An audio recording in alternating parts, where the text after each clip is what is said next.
Então começa aqui a edição número 116 da CCI, Comissão Cidadã de Inquérito. Eu sou João Paulo Guimarães, falando direto de São João del Rei, capital brasileira da liberdade.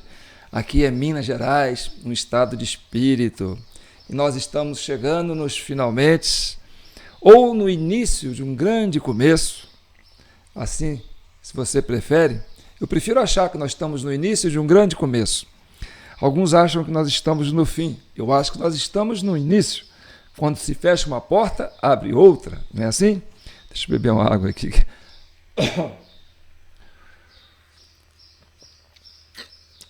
Esse copo aqui, ó, é copo americano.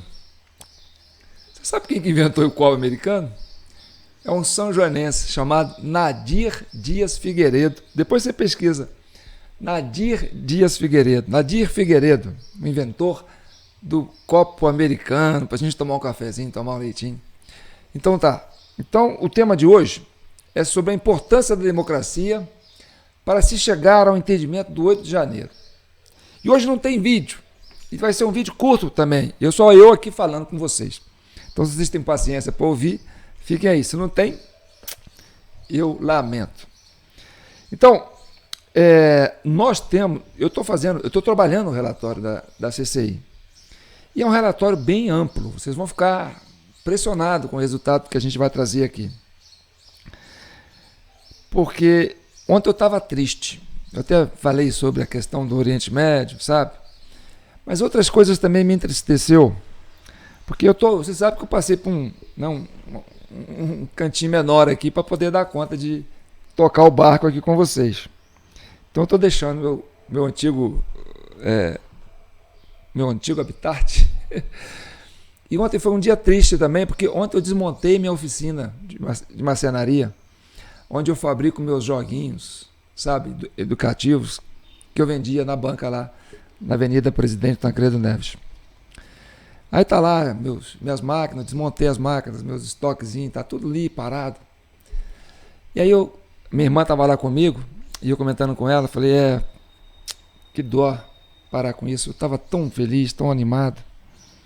João, ela fala assim, João, acaba o que você tem que fazer e depois você volta com isso, você vai arranjar um lugar, guarda, estoca num cantinho, né? Deixa suas máquinas guardadinhas e olhar para aquelas pecinhas, aquelas coisas.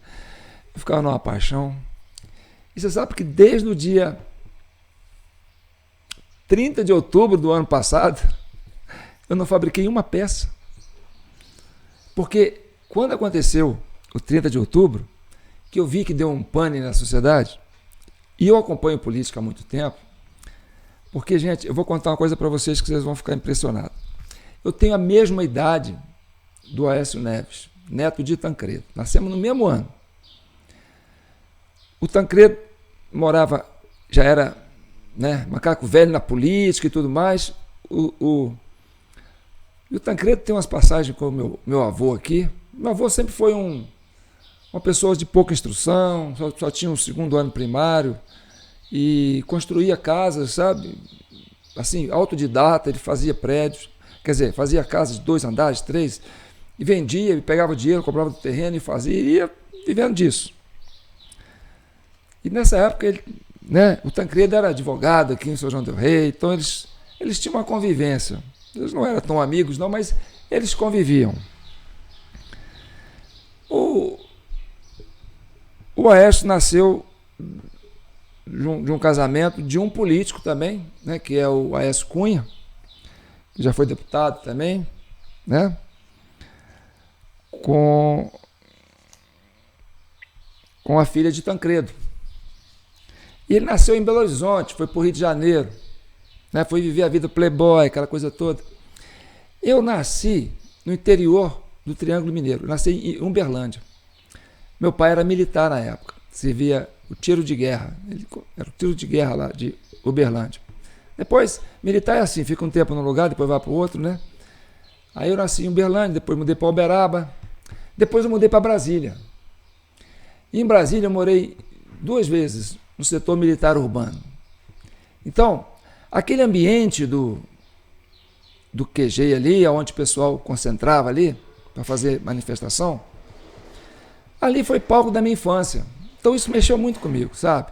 Eu falei, gente, eu estou muito, assim, muito envolvido com isso. Só que aconteceu o seguinte, quando eu estava com meus 16 anos, meu pai foi transferido para Belo Horizonte. Então eu servi ali. Eu morei ali no setor militar urbano. Primeiro eu morei na Vila dos Sargentos.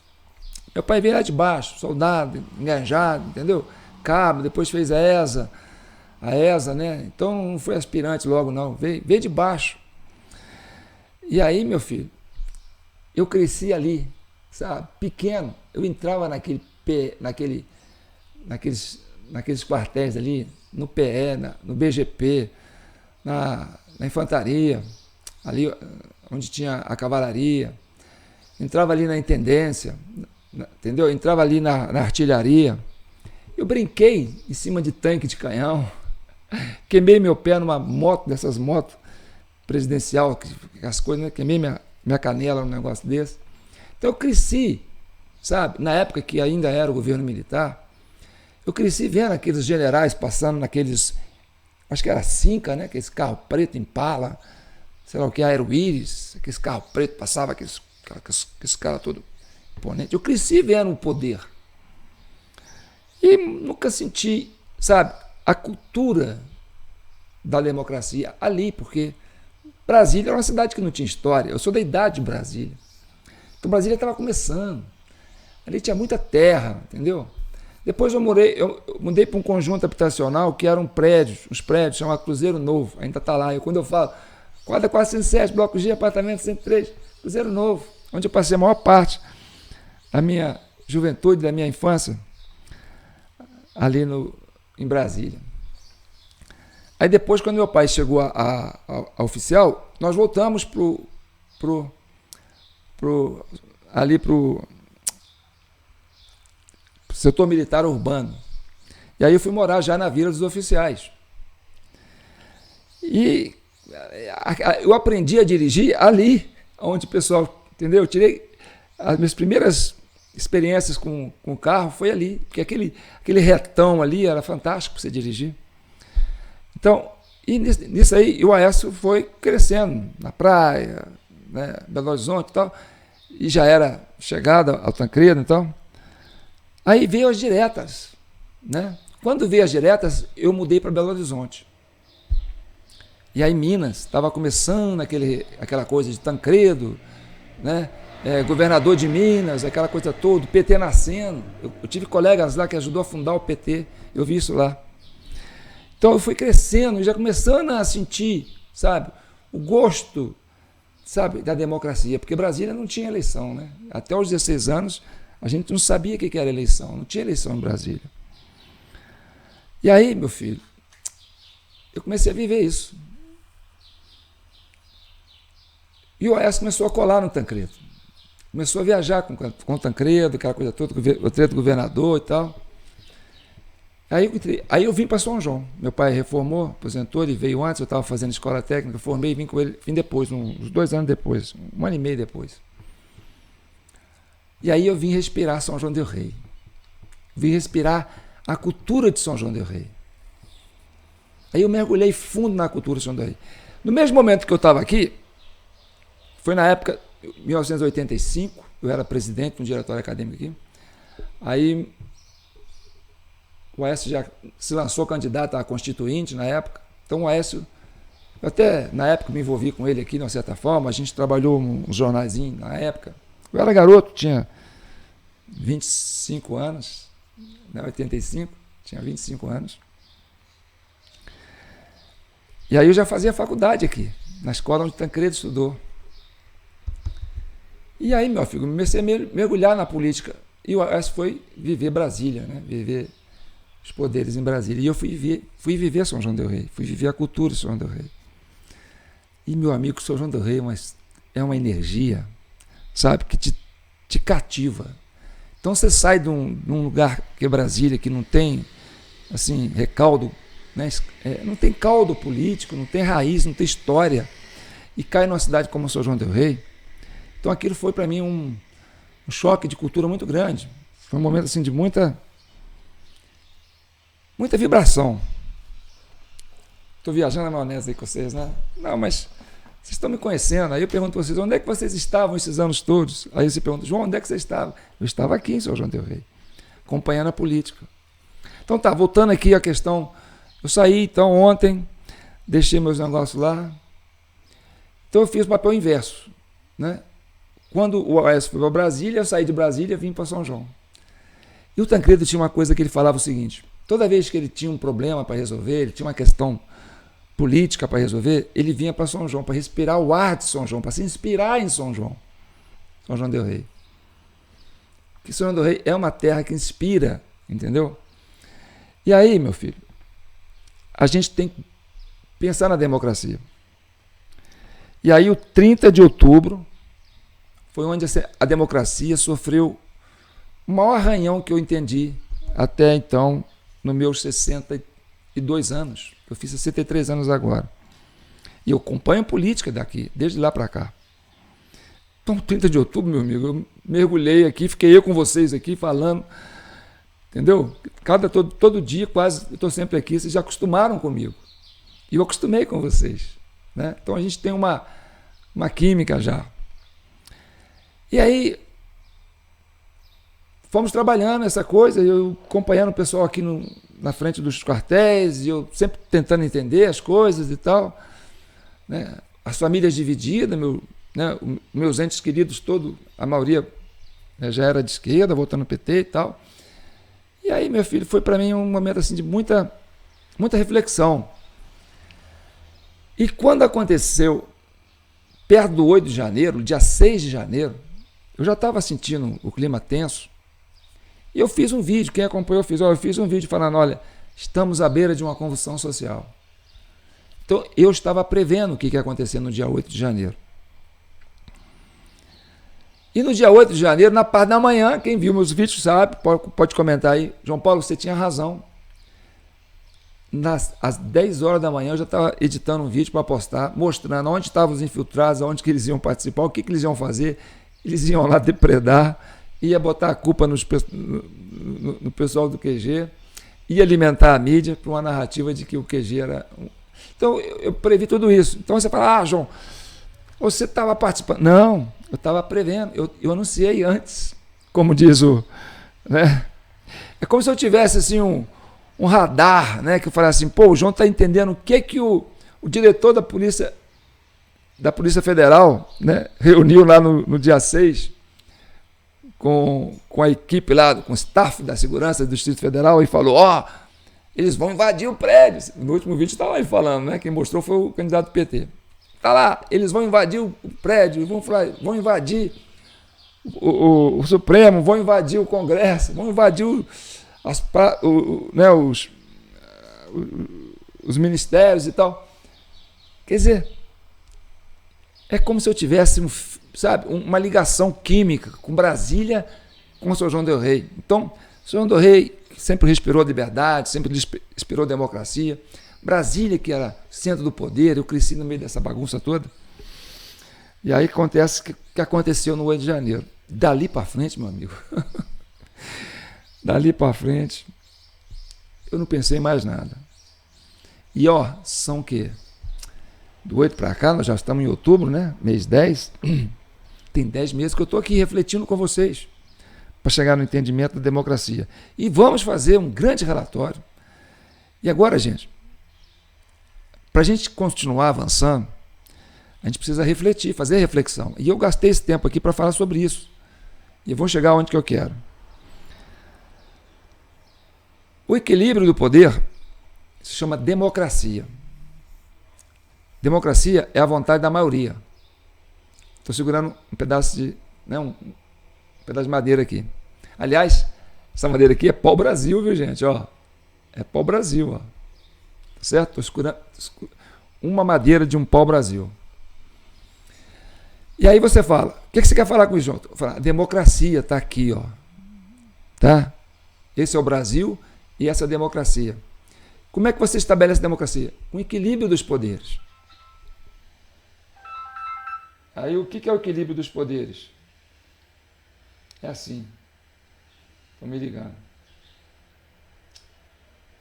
Caramba, deixa eu botar no avião aqui. pessoal me acha na hora que não pode, né? É impressionante. Tá bom, então vamos lá.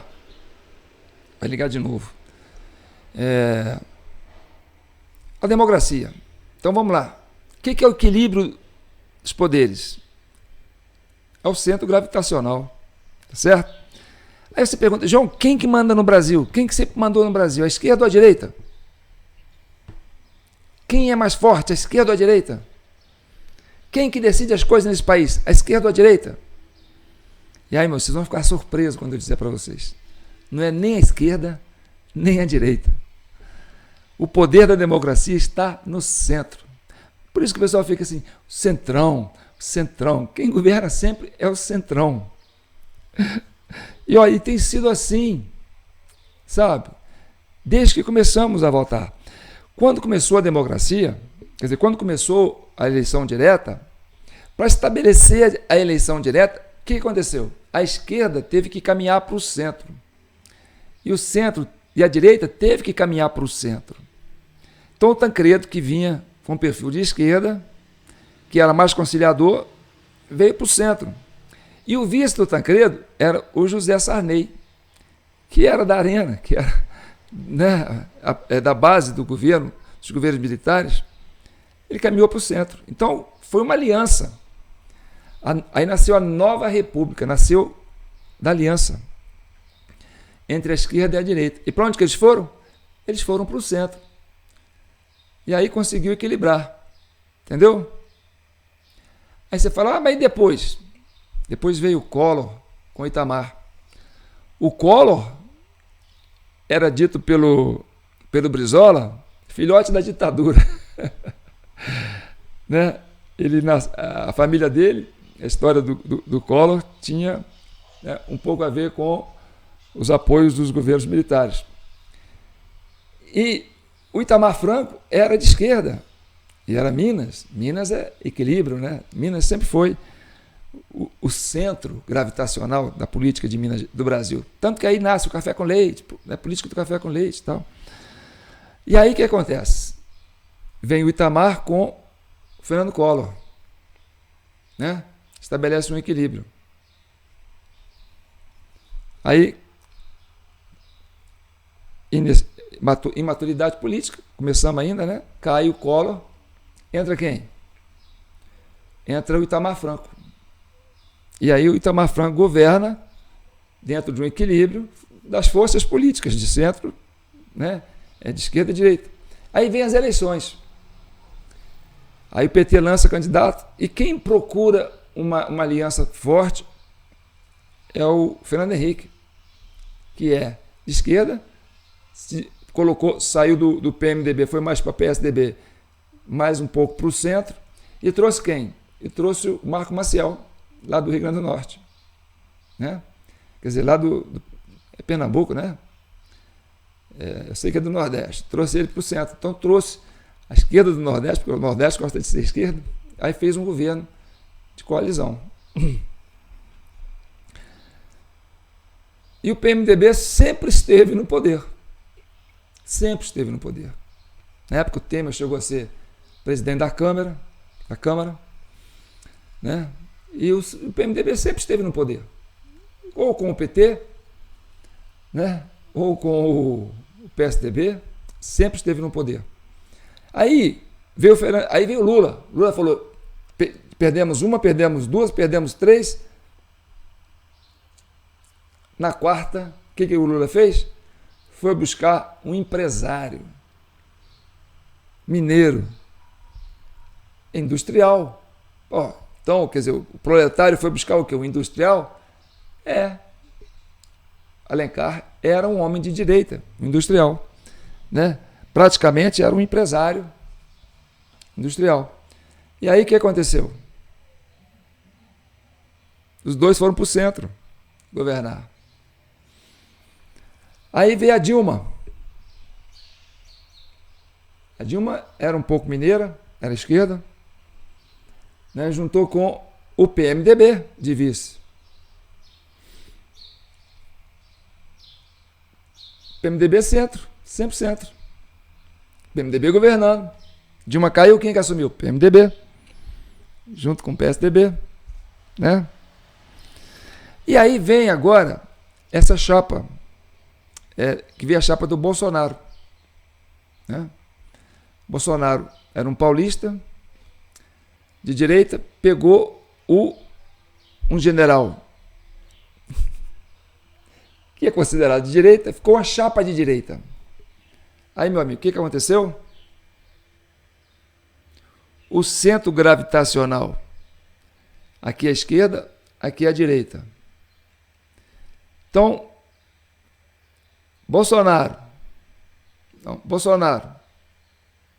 Mourão, se eu soltar, o que acontece? Cai o pau-brasil. Cai o pau-brasil. Então, com essa aliança do Bolsonaro com o vice de direita, ficou direita com direita, aí complicou para o Bolsonaro. E aí as esquerdas se juntaram.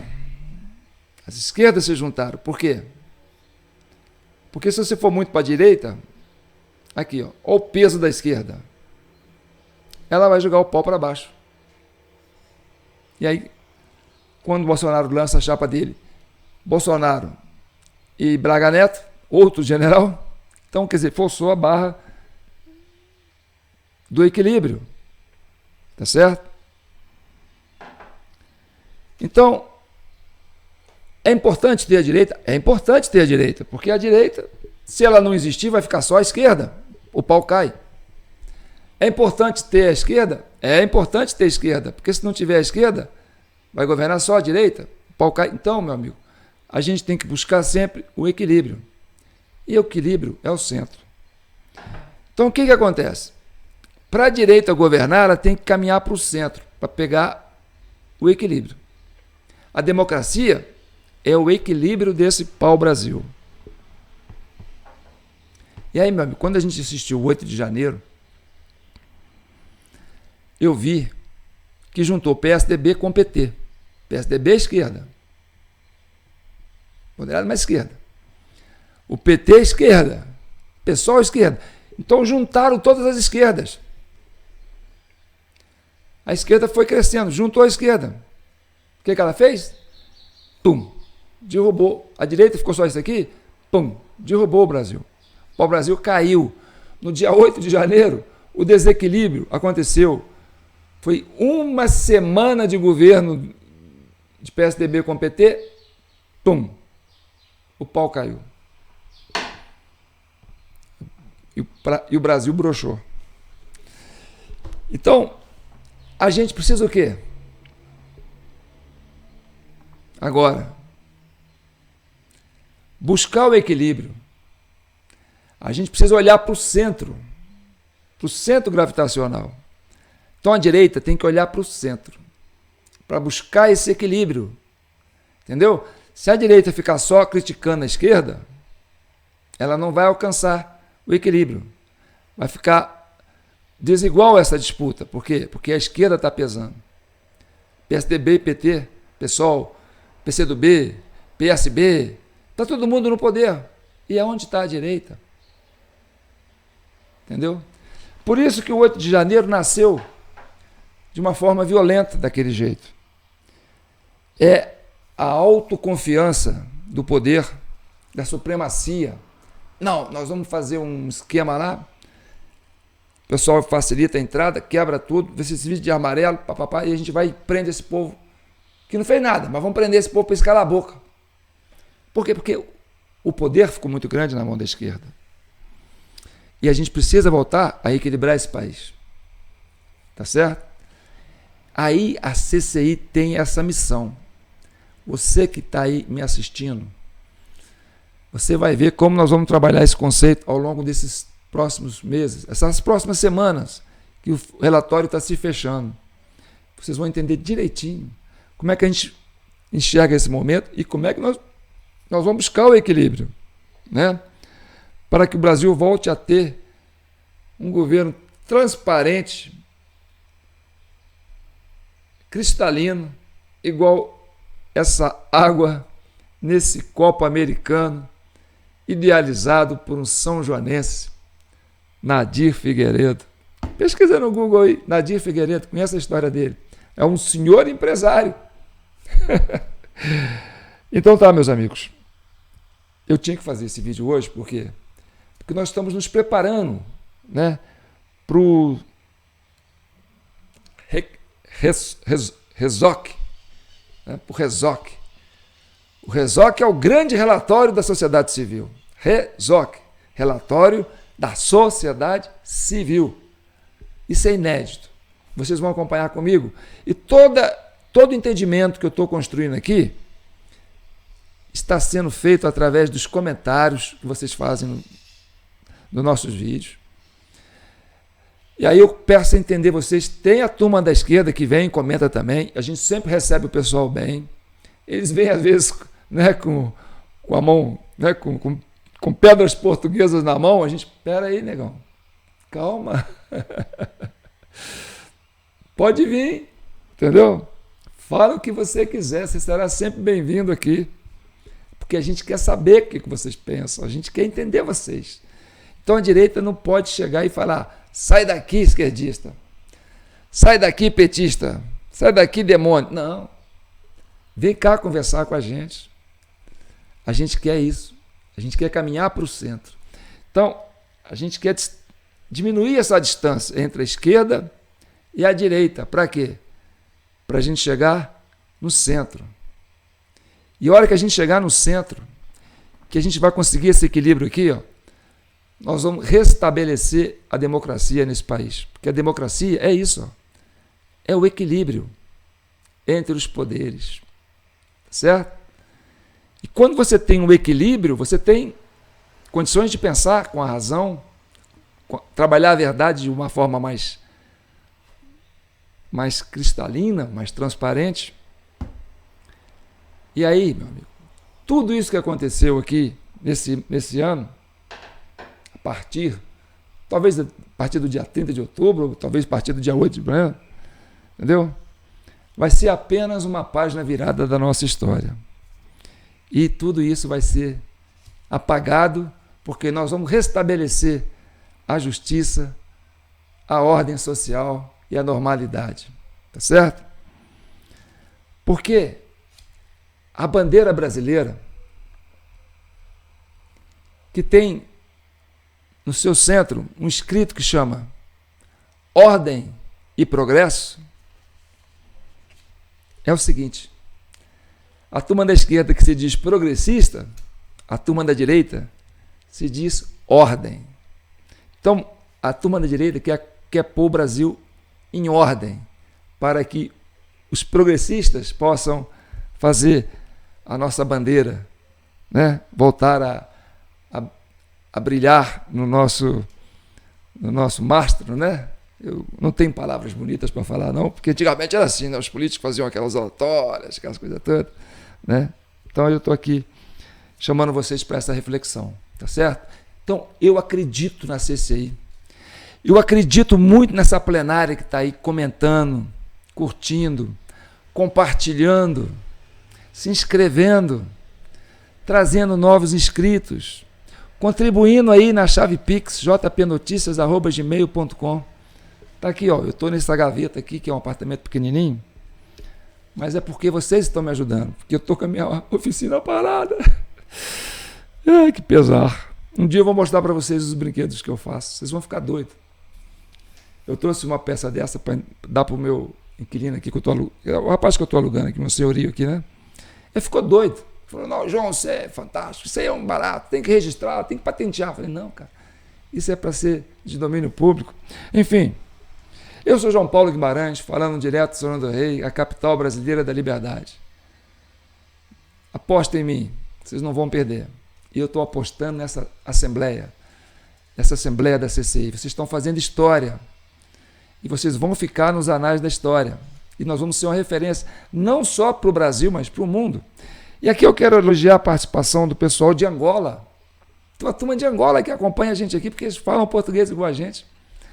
Aliás, o angolano, né, a gente enxerga nos nossos irmãos aqui do Brasil, né, todos os cacoetes, os jeitão, né, do pessoal de Angola. Então, a nossa identidade com esses países africanos, Angola, Moçambique, Cabo Verde, né? Ilha de Vassouras.